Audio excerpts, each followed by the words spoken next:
Hello, good afternoon. Welcome to JoyNews today. We're coming to you live from our studios in Kokomlemle. We're on DTT because we're free to air on DSTV channel 421 and Go TV channel 144. We are a home of independent, fearless and credible journalism. Coming up this afternoon, Member of Parliament for Bolsa South describes as odd President Akufo-Addo's directive to the CID to investigate Galamsey claims by former Environment Minister.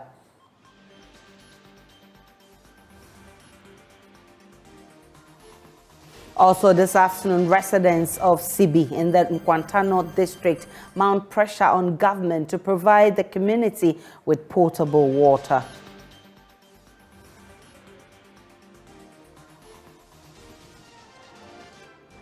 Plus, life returns to Kejetia Market after fire guards at several stalls last week. We are back at the market to access activities for day 2.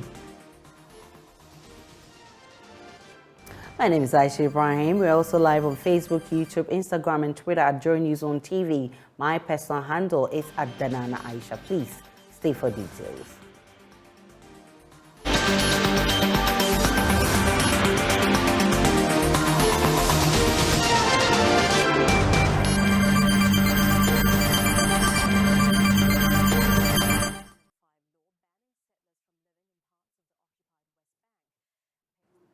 Member of Parliament for Bolsa South, Dr. Clement Apak, has described as odd President Akufo-Addo's directive to the CID to investigate some Galamsey claims by former Environment Minister. Professor Frimpong Boateng, in a viral interview with state broadcaster GBC, claimed some members of the governing NPP and Jubilee House officials are neck-deep in the Galamsey menace and connived to force him out as minister. Dr. Apak argues that the referral by the president is simply an attempt to shield the truth from coming out. And I'm not surprised because, as the saying goes, when a fish emerges from the river, to say the crocodile has one eye, it is very difficult for anyone to argue against that.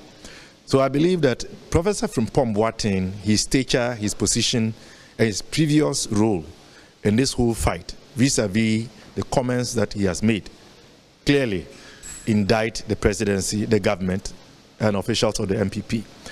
But my disappointment is that a matter like this, where the executive and the party that gave birth to the executive is being indicted, you do not entrust the investigation into the hands of an agency of state or an institution under the direct supervision of the executive. So I would have wished, and I am still calling for, an investigation to be conducted by a body that is independent of the executive. In this case, the Office of the Special Prosecutor or the Commission for Human Rights and Administrative Justice. And I say so because for the past 6 to 7 years, we have seen instances where agencies under the direct supervision of the executive have conducted investigations or are even in the processes of conducting investigations for the president himself to make pronouncements clearing his appointees who are alleged to have engaged in wrongdoing. And so I worry that this call on the CID to conduct this investigation could be a plot to clear yet again persons in government for wrongdoing. His colleague MP for Boem, Kofi Adams, insists a public inquiry undertaken by a commission will serve the interests of truth and justice and not the police CID. Cannot manage these natural resources, especially for our forests, by PR. PR cannot protect forest. You need to protect your forest with appropriate actions. And that is why we cannot mark a day such as this without reference to comments that have been made by many persons, including even recently by Professor Frimpong Boateng, that as Minister for Environment, Science, Technology and Innovation, he was at the forefront of helping to fight Galamsey, and that since the scheme to get him out, persons in Jubilee House, persons in MPP and in government have moved back to the forest to destroy it without caution. And even the president himself's attempt to make statement during the community entangled with the Akunta mines, that the Akunta mines is not involved in any galamsey or illegal mining, for me, it's not the way to go. So there should be serious commitment from the very top. The rivers that are being destroyed all over, the plant, that's the fauna and flora that is being destroyed, to the extent that even the state was allowing mining in a forest area, like reserve areas like Atiwa Forest.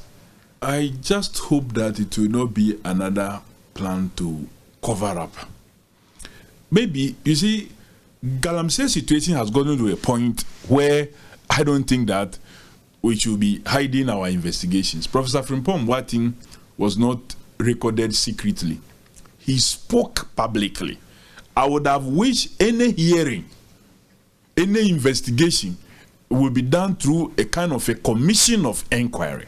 There is evidence in the various communities where these galamsey activities is going on, that galamsey is still happening in the forest. It's happening in our water bodies. What are we doing? Let's head to Parliament and speak with Parliamentary Affairs correspondent Kweku Asante.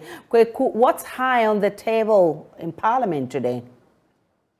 So there's allegations that were made by Professor Boateng is the talk of MPs. Already we've heard from these two minority MPs who are demanding some sort of investigations into the claims. They say that this CID referral that has been made by President Akufo-Addo will not be enough, because they do not think that the CID, the police, but it being an executive agency, will be able to do a good job. So you just heard them from Kofi Adams insisting that a public commission of inquiry should be able to do a good job on this, and it's such a big talk among MPs. But also on the floor of Parliament, the sitting hasn't commented as of yet, but there are about 18 questions scheduled for Education Minister Dr. Yawase Bitum, Minister for Environment, Science and Protection, as well as the Minister responsible for tourism and culture, as well as creative arts, to come and answer on the other paper. And so these questions are expected to be happening. We also expect that the Speaker would have made some statements. Only 2 days ago, the MP for Tafu, the former MP, passed on. We expect that a statement to commemorate the life of this former legislator will be made on the floor of Parliament, and for this to be done. We also know that yesterday, news filtered out about President Akufo-Addo appointing some persons as members of the Electoral Commission. The minority say they are doing some checks, and they'll be speaking to some of the people who have been appointed. They've been mentioning some of them and accusing these persons of being neck-deep members of the NPP, and they do not think that they should be appointed as members of the Electoral Commission. So these are some of the key things that will be happening in Parliament today, even as we wait for the Speaker to walk into the chamber and gavel the House into session. And definitely, once the Speaker walks into the chamber, we'll be monitoring events and bring you updates in our subsequent bulletins. Now, President Akufo-Addo is asking the Electoral Commission to ensure the sanctity of votes cast in the 2024 general elections, swearing in 3 new members of the Electoral Commission. The President said under no circumstance should elections be decided by the count and collation of results rather than the casting of votes. It is no secret that I have spent most of my adult life fighting for the establishment of democracy and human rights in this country. And I've always fought for and advocated for a credible electoral process in Ghana. In emphasizing the importance and credibility of elections, it must be pointed out that the count, the collation, the declaration of results cannot and should not be more important than the sacred God-given right of a citizen casting his or her ballot. I have said it before and I will repeat it. Elections are about those who cast the vote, not those who count, not those who supervise, not those who transmit, and not those who declare. The heart of a democratic process is giving effect to the choices made by those who cast the vote. The three persons I've sworn in a few moments ago as members of the Electoral Commission are persons I am confident will bring integrity, professionalism, and independence and fairness of mind to the discharge of their duties. The president's appointment to the EC has generated mixed reactions, with some from the NDC warning that it will not take any form of compromise in the 2024 elections. Lecturer at the Political Science Department of the University of Science and Technology, Dr. Amache Boateng, says the action of the president is a breach of the Constitution and must withdraw the said appointees who are known NPP members. The blatant violation of some ethical codes on general electoral governance in democracy.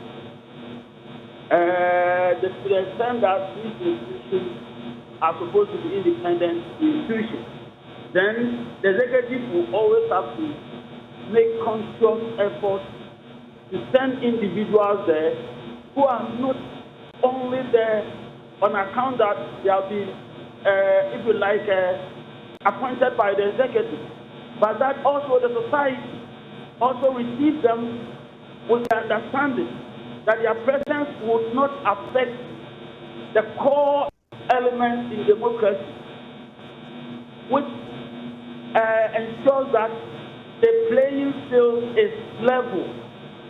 You know, a requirement that will ensure free, fair, and credible elections. In the absence of that, elections itself will lose its credentials as democracy. So it is a sad development because Ghana has come quite far. From 1993 to this, let me quickly go back to say that MPP tradition simply didn't accept anything the Rawlings put in place. They came out with all sorts of accusations and justifications, indicating that they are the apostles of democracy. And today, this is what they are doing. And it is blatant. The gentleman is a known MPP activist, period. So technically, even on moral grounds, he doesn't qualify to work at the Electoral Commission. No, it is unacceptable. Away from that, residents at Sibi in the Kwanta North District are asking government to provide potable water for the community 2 years after JoyNews highlighted the plight of the community using unwholesome nature of water, which it relies on for domestic use. They say nothing has been done about the situation. Oti regional correspondent Peter Senu has more. 2 years ago, JoyNews visited the Sibi community and reported on the acute water shortage in the area that compelled residents to rely on unwholesome sources of water to survive. If there has been anything done to bring relief to the people, it is nothing that has been done. Residents at Sibi Hilltop and Central continue to depend on handouts at suspected areas for water for domestic use. Though some water does spring up for them to collect, it stinks and also consumed without any treatment. That's how we drink. It's because I'm not thirsty. That's how we drink.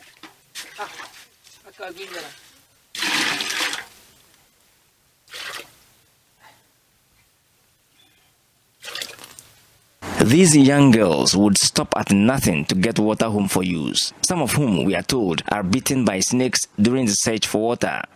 At least 4 women have been reported dead from snake bites. Daniel volunteered to take us around. I think a few days ago, a lady was fetching from this very pit, as you can see. There was a snake inside. So according to her, when she entered here to fetch water, the snake entered her skirt. You get it. But she was very fortunate she was not hurt. So we can count about 4 or 5 women, yes, who died out of snake bites because they were searching for water in the middle of the night. This is the confirmation as a member of the news team was almost bitten by this snake.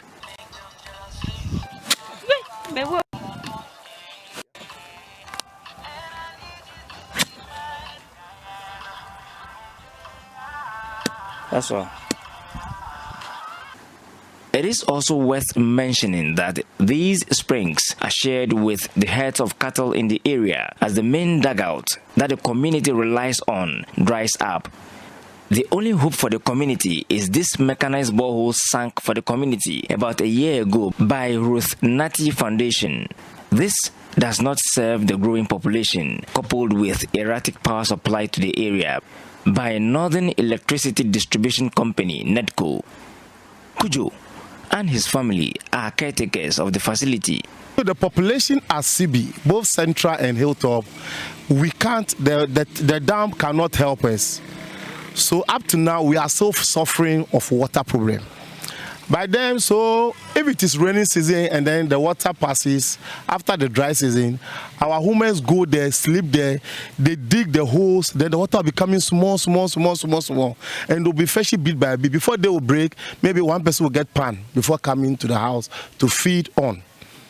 Some have children, so if it happens that way, at times snake bites, a lot of problems. Some have small children. Some if you go and give birth, more visions, Mama Difo and other people to get more visions and give us more water to be Hilltop. This one cannot help CB. The population here is more than 18,000. On the occasion of World Water Day, we wish to remind duty bearers of their commitment to ensuring social justice towards the vulnerable and the realization of access to clean water and sanitation for all, as stipulated in the Sustainable Development Goal 6.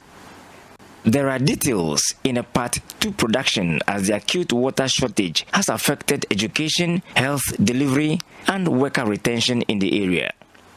Peter Senu for JoyNews.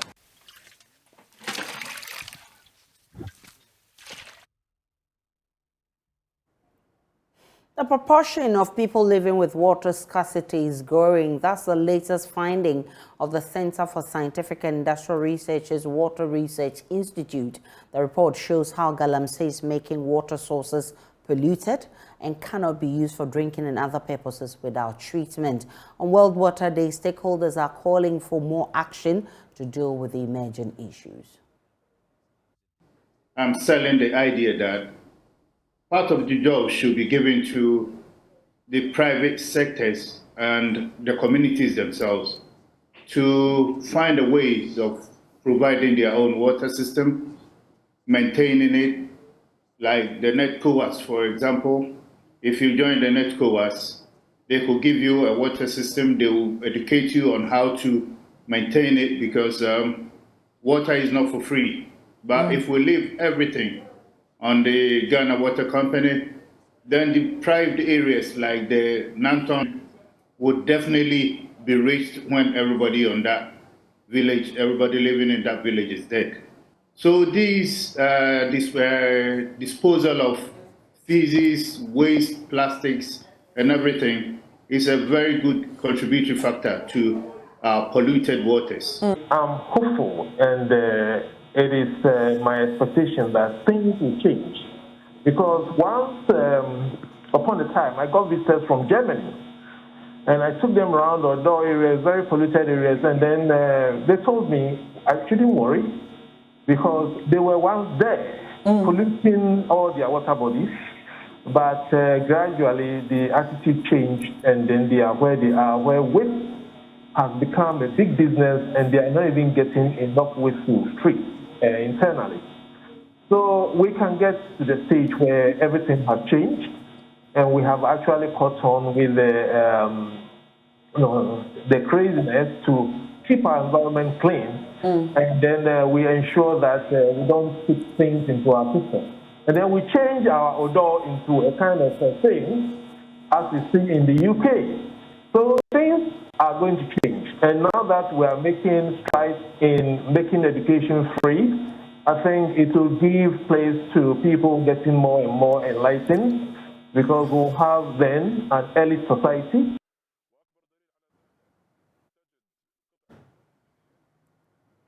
Meanwhile, Communications Manager for Ghana Water Company Limited, Stanley Martin, says his outreach is making every effort to provide Ghanaians, particularly those living in rural areas, access to safe and potable water.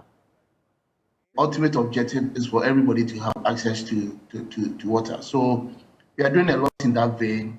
In some areas, we are even selling bulk water to some communities and even to the Community Water and Sanitation Agency, especially in areas where they fall under rural categorization, so that they can in turn distribute the water within the communities and then collect the necessary revenue. So there's a lot being going on. We are still exploring, and all in the bid to have or meet the SDG goals by 2030. That is access to water for all or by all. So a lot is being done in that vein, and like I keep saying, our doors are open to all discussions. Anything that can support the provision of water to Ghanaians, we are in for it. Ghana Water Company Limited has subscribed to the Water Safety Plan worldwide, or the global or international water safety plans, and this is expected it's a risk assessment, and it's expected of us to manage our water from the abstraction stage to the final consumer. And the PLC has also given us the same standards as a KPI, so we are supposed to work by it. So as it is now, you're not able to tell me, because I'm asking this because I'm building a point. All right. Okay. So what I'm saying is that with all these in place, okay, we are expected to ensure that water at any stage before consumption is safe. And that's exactly what the Ghana Water Company is doing. We have people who also recruit unprofessional plumbers to do connections for them. And the pipelines are buried. So if the connection is not done very well and buried, definitely you're going to have some seepage into the pipelines. And then when there's a burst, you definitely, there should be some seepage. Now you realize that in some communities, people even lay pipelines through the drainage, all in a bid to trying to go past the normal way of doing things, and then especially with the illegal connections, and assuming that there's a burst or there's some leakage on the pipeline, definitely the dirty water from the drainage could seep through the line. So all these things are possibilities. And that is why we go through the communities on daily basis to do post-chlorination and also to sample the water in some areas and do the analysis and to find out whether there hasn't been any seepage.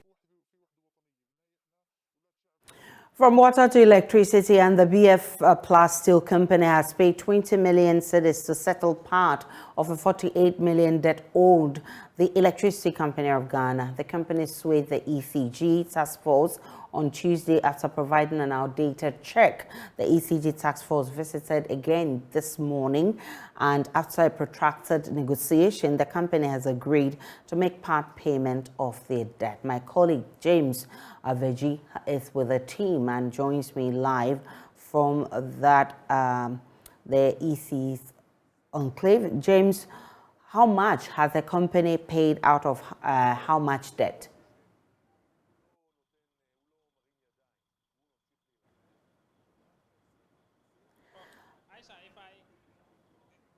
Yes, James Aveji, if you can hear me, I'm asking how much have been paid and how much is left for the B Plus company to pay to the ECG.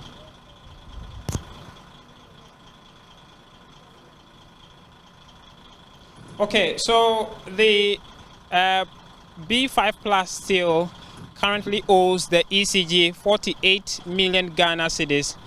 We were told that they had to pay 20 million Ghana cedis yesterday when the ECG invaded their premises. And so they issued a check to the ECG, only for the ECG to realize when they got to their office that the check had been very much post-dated. And so they couldn't retrieve the money as at yesterday.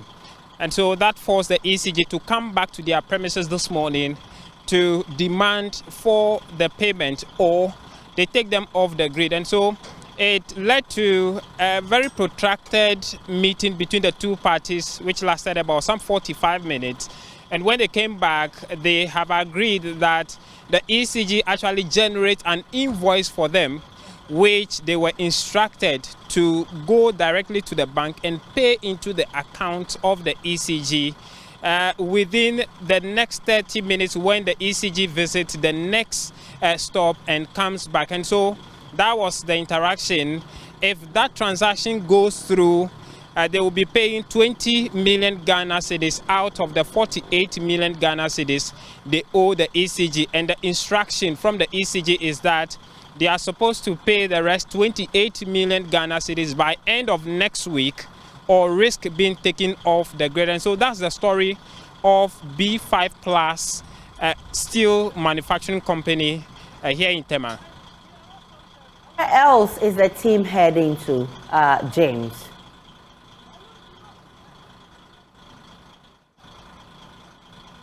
So we are currently at Fabry Metal Manufacturing Company. So today it looks like the focus is on the steel manufacturing companies. That is where we are now, Fabry Metals, around Chopoli in the Free Zones Enclave. And they have two manufacturing companies, and we are told that both companies owe to the tune of some 52 million Ghana cedis. One owes 28 million, the other owes 24 million Ghana cedis, all in 52 million Ghana cedis. As I speak to you, the ECG team is currently involved in a negotiation with the officials or managers of the Fabry Metals.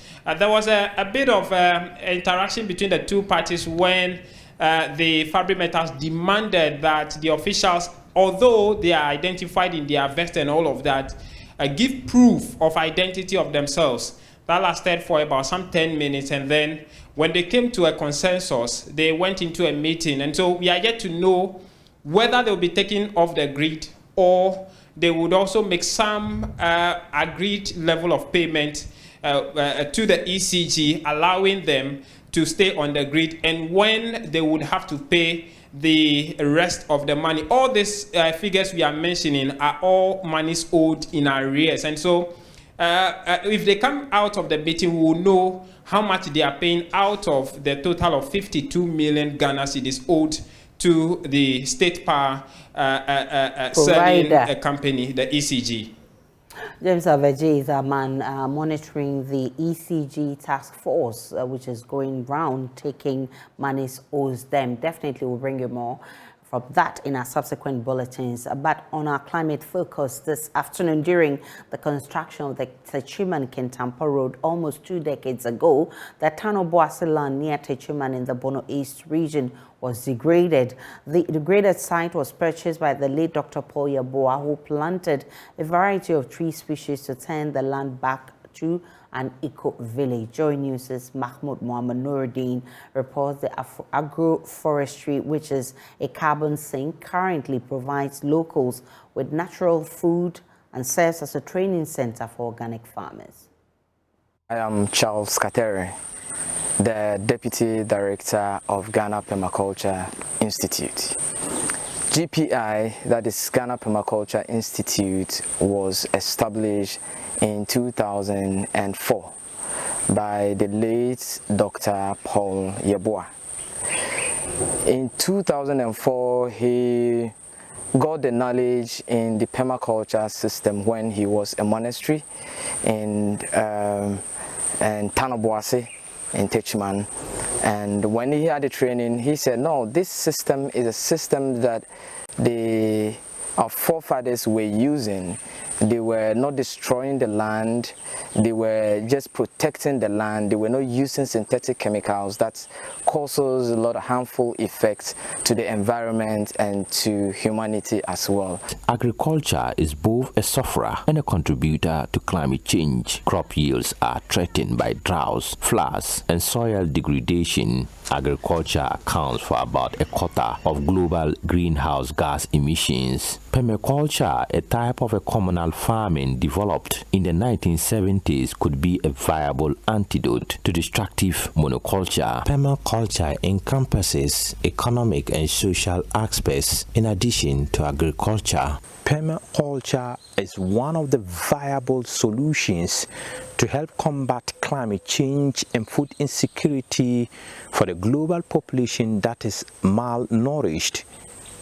It is inspired by the everyday relationships found in nature. One of the Institute's greatest ambitions was to phase out unsustainable agricultural techniques and improve the economic situation of rural farmers. Loss of biodiversity due to agriculture is becoming a global issue. Its genetic history is being lost as fewer species are farmed, as well as reliance on expensive imported agrochemicals, fertilizers and seeds. Ghana Permaculture Institute, on the other hand, does something different. All of the practices are concerned with the environment.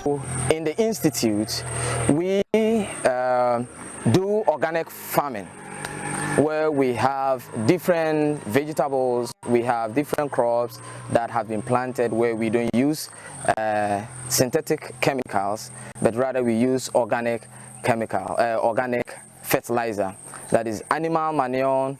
We apply sawdust. We also use mulching system, where we apply coarse materials on the ground, where we don't use pesticide, but the mulching system reduces the crop growth in the institute.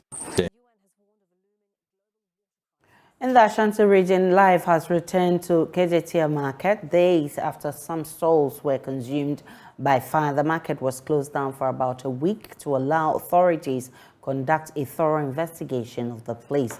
Love FM's Nana Boachi has the latest on how traders are working to prevent another occurrence. Yesterday, when the market was open, we had a series of meetings. This morning, it seems there have been changes in the arrangements we made, because we were told yesterday at the affected area, which is the extension area, they'll be testing some areas if they are available for people to go and trade in. By the time we get here this morning, these blockades will be moved forward. But this morning, with the communication I'm receiving this morning is being different, as in they are blocking the whole area indefinitely. What it means is that over 500 shops, which out of that 500 shops, we have only 54 shops that have been affected, are going to be shut down indefinitely. And that's huge losses to us.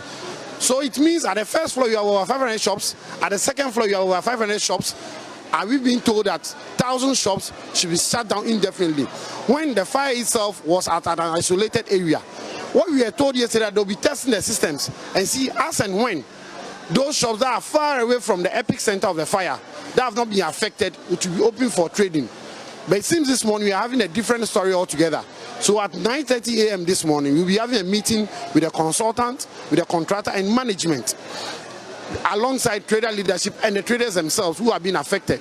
We want to iron out the whole issues, and we all have to be on a straight line, a definite line. We all know these are the programs available. So tomorrow what will happen, the next day what will happen, we need to have that.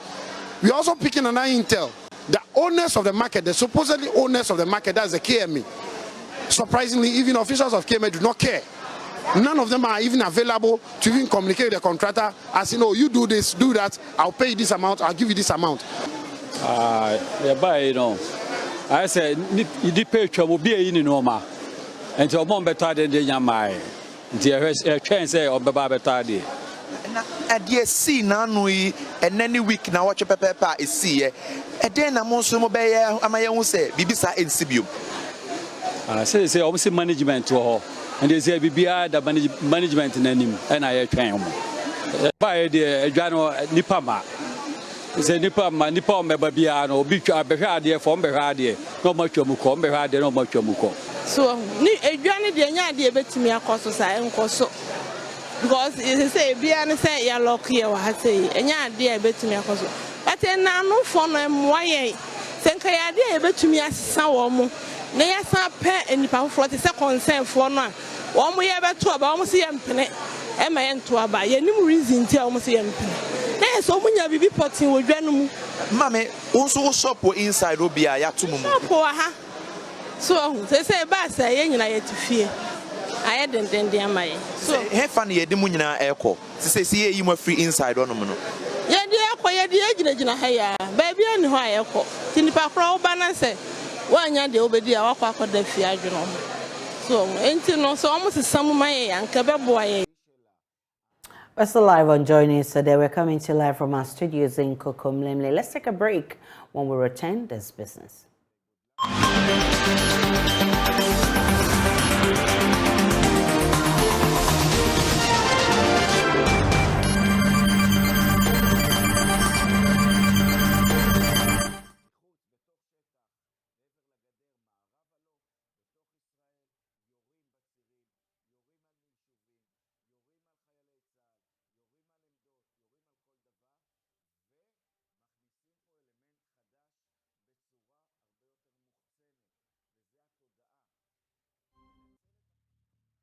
Hi, welcome to Business. My name is Darrell Kwao. The Deputy Minister of Food and Agriculture, Yao Frimpong Ado, has indicated that the budgetary allocation for the agri sector is not enough and that's not making it able to achieve its target.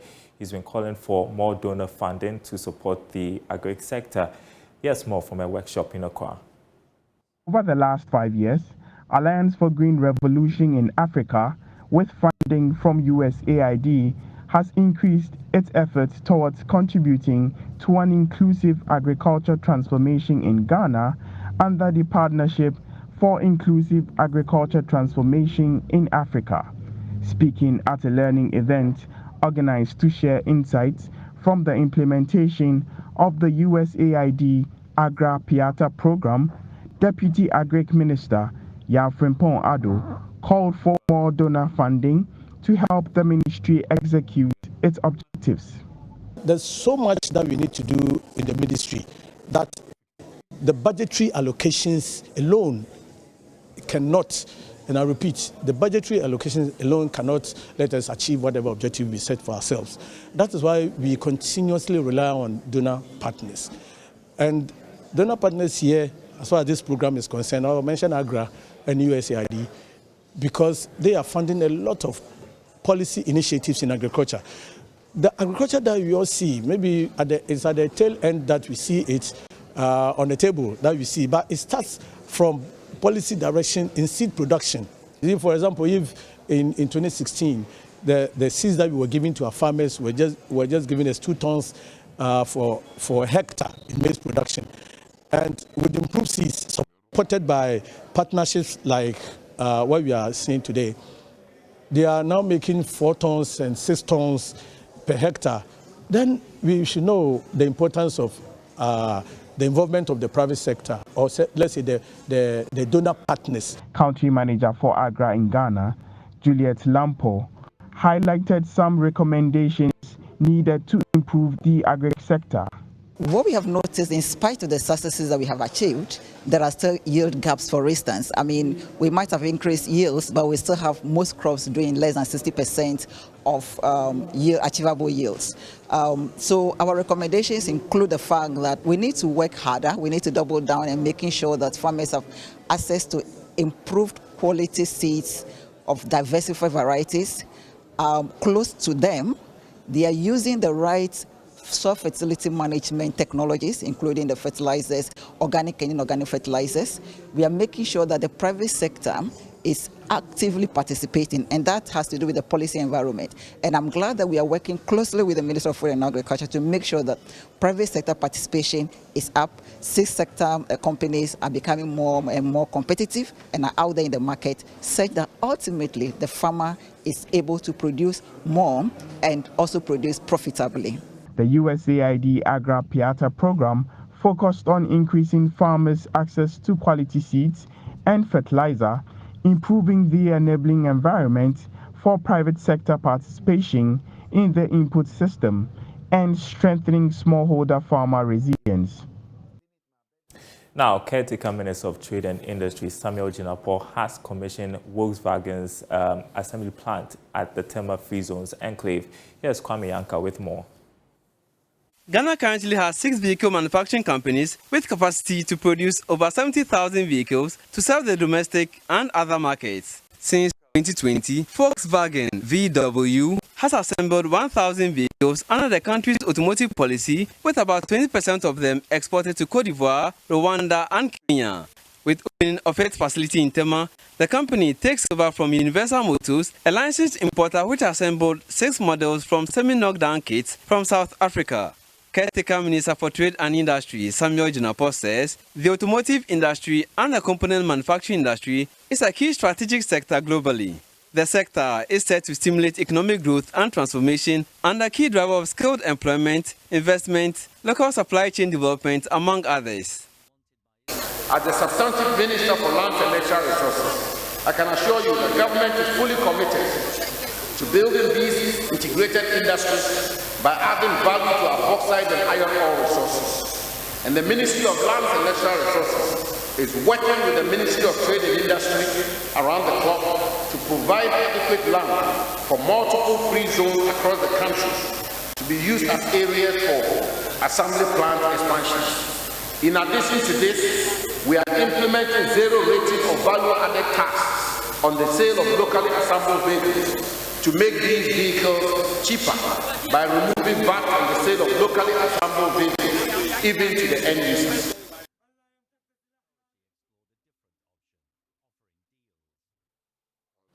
Let's do sports now on JoyNews today with me, Muftau Nabila Abdullah. Black Stars assistant coach Didi Dramani says the players are committed to Chris Hughton's debut when the senior national team comes up against Angola in the 2023 African Cup of Nations qualifier at the Bawayara Sports Stadium. 24 players trained on Tuesday evening ahead of that contest. Didi believes that it is a game the players will be hungry to succeed. Hope is something that keeps us working. Hope is always something that keeps us working. But I think that the most important aspect is that now our focus is more on the team building. On the team building. We could do it so well quickly and then it just rolls out. But I think that our emphasis should be more on the team building.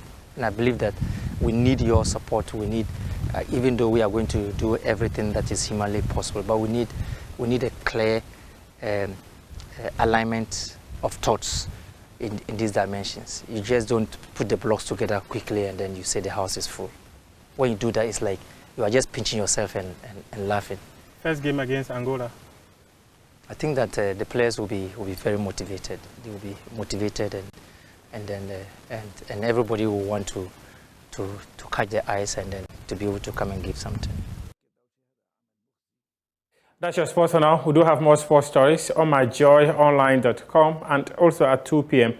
when we come your way with sports today. Up next. Good afternoon. Welcome to Showbiz here on JoyNews today. Now, in our stories on World Poetry Day, which was celebrated under the theme, Always a Poet, even in prose, we sought to find out some of your favorite poems growing up. And here is how we celebrated the day. And I keep saying that poetry is more like music without melody. You know, because it captures everything about life. We express ourselves through that. We actually propose through poetry. We can address the world's issues through poetry. You know, so it's very beautiful, and I'm happy to be here on this day. You want me to mention my favorite? Of course. Okay, so I see the moon and the moon sees me. God bless the moon and God bless me. If we want to entertain a toddler or something, and I'm sure most of you know the animated, dramatic performances that parents put on for their kids. A lion has a tail. It has a big head, and that's the part I enjoy the most. The one that I can really remember is Peter Papa. Peter Papa picked a pair of pickled pepper. A pair of pickled pepper Peter Papa picked. If Peter Papa picked a pair of pickled pepper, where is the pair of pickled pepper Peter Papa picked? Ambassadors of poverty with their heads abroad, their anus at home, they are the corrupt masters of the economy, something of that sort. So it just speaks to social issues and how politicians, do things that goes to the detriment of the nations when they are supposed to be doing stuff that would help the countries they are serving. So yeah, it's one of my favorite poems. One of the poems that readily comes to mind was a poem written by W.B. Yeats. The Second Coming. Do you remember that one? Yeah, The Second Coming. And I think everybody remembers Things Fall Apart. Right. Yeah, turning in the widening gap. Yeah, the falcon cannot hear the falconer. Things fall apart. The center cannot hold. Mere anarchy is loosed upon the world. And yeah. I think mine will be William Ernest Henley's poem, Invictus. Yeah, it's quite long, but I think the very first chapter or the very first verse, which is, I think is out of the 9 that covers me, black as the pit from pole to pole. I thank whatever gods may be for my unconquerable soul. Fox, fox, fox, go into the box. No, no, no. Why? Because I'm too big. Away from that, filmmaker Samira Yakubu has bemoaned lack of respect and support for the movie industry in Ghana. According to her, government does not support the entertainment sector like it does for other sectors, which affects operations in the industry. She spoke to JoyNews. We live in this country, the entertainment industry is not respected by any other person outside the entertainment industry. But the entertainment industry is the one that sells the country first. And that is, the entertainment industry is the one that can take the country everywhere, and football.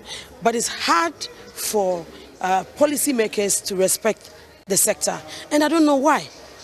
I have not seen, to be honest, any of this, any of this government that have come, that have done anything particularly that anybody can show me if I am wrong to the entertainment industry to push. First of all, we call for just equipment. Do we have, we used to have Gamma Films industry, where when you even want to shoot on cinema, you could shoot. Even people coming from abroad to shoot Hollywood standard movie, Hollywood movies and all that, foreign producers, they come and they take equipment from Gamma. Where is Gamma today? If someone comes from out and wants equipment to shoot film itself, where would we go to? We don't have. So you need to buy your own cameras, you need to buy your own lights, you need to buy your own equipment to be able to produce a film, a good job. So it's difficult for us. We call on government to support the industry. The industry is an important industry. We shouldn't look at it as just jokers or entertainers. And because they're entertainers, they are not important. If you look at anywhere in the world that has developed so well, they had used entertainment. Let us use entertainment to develop the country. Filmmaker Samira Yakubu there, and in showbiz here on JoyNews today. My name is Becky. There's more showbiz news in our subsequent bulletins. Good afternoon to you, Aisha. Good afternoon, Lady in Green. That's how we wrap up the bulletin this afternoon. My name is Aisha Ibrahim. Log on to myjoyonline.com. There's more of the news and updates of all the developing stories to enjoy the rest of our programs. Hi, Becky.